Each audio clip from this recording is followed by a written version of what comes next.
नमस्कार, समाचार 4 में आपका स्वागत है। दिन भर की खबरों का निचोड़ कुछ मिनटों में देखिए रोज शाम 7 बजे। मैं हूं डॉक्टर गौतम पांडे। आज के मुख्य समाचार में परिवारवाद पर प्रहार और अब परिवार ही आधार, जहां टिकट वहीं टिके नेता, संतोष कुशवाहा का नया लालटेन प्रेम, वादा वर्सेस हमला, तेजस्वी वर्सेस एनडीए, चार्जशीट जारी, अब जवाब की बारी।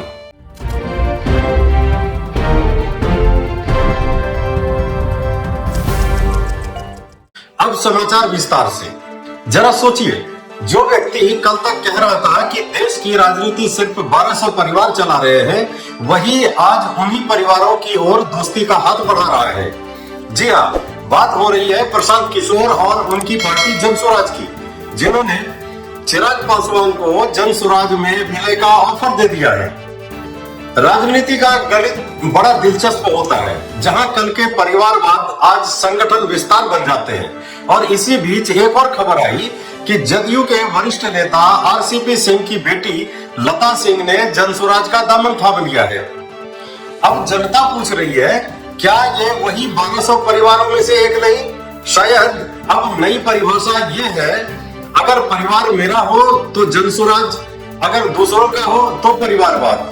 राजनीति में परिवार बदलना बुरा नहीं, लेकिन इतनी जल्दी विचार से संपर्क और संपर्क से विचार तक पहुंचना वाकई कमाल की चाल है। यही तो है बिहार की राजनीति, जहां हर बयान के पीछे छिपा होता है एक नया स्वराज का समीकरण। बिहार की राजनीति में एक बार फिर घर बदल का सीजन शुरू हो गया है। सूत्रों की माने तो जदयू के पूर्व सांसद संतोष कुशवाहा अब आरजेडी का लालटेन थामने की तैयारी में है। और दिलचस्प बात यह है कि वो सीधे धमदाहा से मैदान में उतरने वाले हैं, यानी लेसी सिंह के सामने सीधी टक्कर। अब इसे बदलते हालात कहिए या बदलते अवसर, बिहार में नेता दल नहीं दिशा देखकर पार्टी चुनते हैं। कभी सत्ता की रेलगाड़ी में सफर करने वाले नेता अब नई बोगी की तलाश में है, जहां टिकट भी पक्का हो और जीत की उम्मीद भी मजबूत। राजनीति में रिश्ते पल भर में बदलते हैं, यह विचारधारा से ज्यादा विधानसभा मायने रखती है। ऐसे मौकों पर एक कहावत याद आती है, जहां सूरज उगता दिखे वही नया सफर शुरू हो जाता है। अब देखना दिलचस्प होगा कि धमदाहा की जनता किस पर भरोसा करती है, पुराने चेहरे पर या नए इरादों वाले उम्मीदवार पर। राजनीति में कुछ भी संभव है, बस वक्त और वोट सही होना चाहिए। बिहार की सियासत में अब नौकरी का मौसम आ गया है। तेजस्वी यादव ने जनता से वादा किया है 1 करोड़ 65 लाख नौकरियां देंगे। अब वादा सुनते ही एनडीए नेताओं ने अपनी राजनीतिक कैलकुलेटर निकाल ली और कहा कि इतनी नौकरियां तो बिहार में गिनने वाले हाथ भी कम पड़ जाएंगे। तेजस्वी का जवाब भी कम दिलचस्प नहीं। उन्होंने कहा, वो कहते हैं सपना बड़ा देखो, हमने तो रोजगार का सपना देखा है। लेकिन विरोधियों का तर्क है कि सपने तभी पूरे होते हैं जब बजट, व्यवस्था और इच्छा शक्ति दोनों का मेल हो।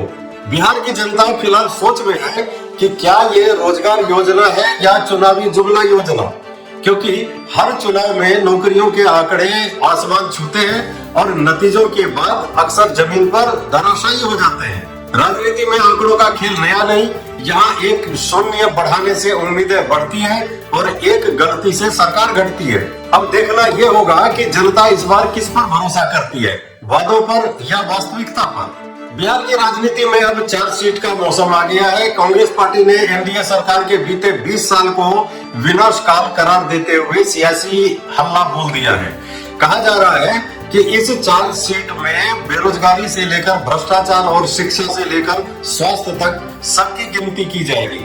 लेकिन राजनीति के पंडितों का कहना है, चार्जशीट तो ठीक है, पर जनता सबूत भी मांगती है। वही एनडीए खेमे ने पलटवार करते हुए कहा है, कांग्रेस के पास आरोप जरूर है पर विश्वास नहीं। दरअसल बिहार की राजनीति में अब चार्जशीट सिर्फ कागज नहीं, चुनावी हथियार बन चुकी है, जिससे विपक्ष सरकार पर प्रहार करता है और सरकार जवाब में पिछले दौर की यादें दिलाती है। जनता फिलहाल मुस्कुरा रही है, क्योंकि हर चुनाव में आरोप वही रहते हैं, बस तारीख और चेहरे बदल जाते हैं। अब देखना यह है कि ये विनाश काल वाली चार्जशीट वोटों का सृजन करेगी या कांग्रेस के लिए आराम काल बन जाएगी।